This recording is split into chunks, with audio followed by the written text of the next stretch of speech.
Bonjour Michel Vergada. Bonjour. Michel Vergada, le temps entre science et création, le temps est créateur.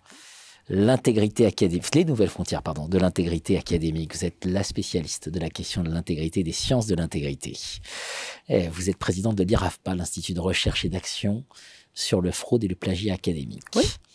Vous êtes très crainte, Michel Vergada, oui. de plus en plus. Oui. Et c'est bien, oui. et c'est bien. Michel Vergada, j'ai envie de vous dire, au-delà de militer pour l'intégrité, comment finalement on peut mettre l'intégrité au cœur du débat scientifique? C'est ce que vous essayez de faire. Et j'ai envie presque d'étendre la question en disant, est-ce que ça ne mérite pas aussi d'être posé pour le business tout court, dans le monde des affaires? Pour moi, il y a un certain parallèle. En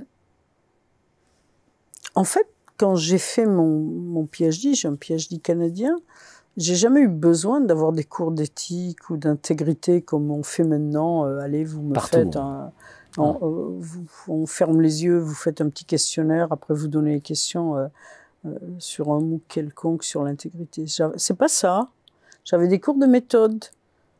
Donc la méthodologie, c'était le premier cours, c'était qu'est-ce que les données, comment s'assurer que les données sont fiables, comment faire un échantillon, attention, il faut quand même respecter certaines règles, il faut pas aller chercher des enfants, c'est-à-dire qu'à tout moment, et puis ça se terminait par comment produire un article, mais comment citer, comment savoir raconter, à tout moment, vous aviez l'intégrité qui était complètement liée à la méthode de travail. Ce qui fait que je suis devenu un chercheur avec...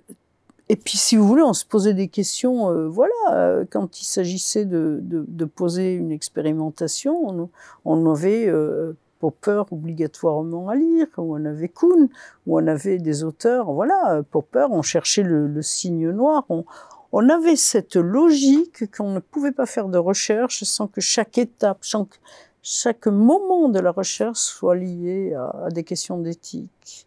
Et donc, j'ai envie de dire, vous me posez la question, est-ce que le management c'est pareil?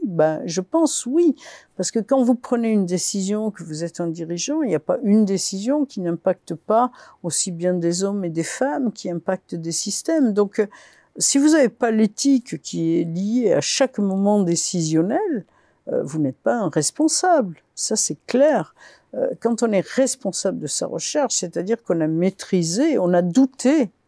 Alors le doute, mais le vrai doute, pas le doute permanent qui anime un chercheur. Il n'y a pas de création s'il n'y a pas de doute.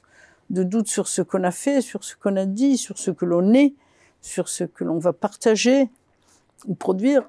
Donc un dirigeant qui ne doute pas de ses décisions, qui est sûr de lui, parce qu'il faut décider, il décide, il n'est pas responsable non plus.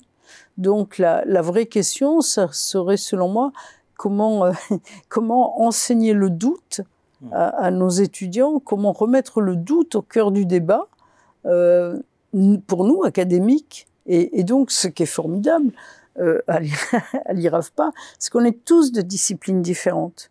Donc, on passe notre temps à douter. Si je discute avec, par exemple, Marian Popescu, qui est de Roumanie et qui est spécialiste du théâtre, mon Dieu, pour pouvoir discuter avec lui, je vais lire 4 livres sur le théâtre et j'adore parce que nous pouvons commencer à discuter. Ou un psychanalyste qui a écrit dans un autre ouvrage, je ne connaissais rien à la psychanalyse, le droit, j'ai découvert le droit. Donc, avec des personnes qui découvrent aussi, et donc qui doutent que les règlements, est-ce qu'ils sont bons? La dernière loi sur les lanceurs d'alerte, apparemment, il faut en douter, quelle est la moindre efficacité. Donc, voilà, si je devais dire en 2 mots ce que devrait être un dirigeant ou un responsable, ça serait quelqu'un qui a gardé le goût du doute, parce que sans le goût du doute, on n'est pas un gourmet de la connaissance, et puis on n'est tout simplement pas créatif.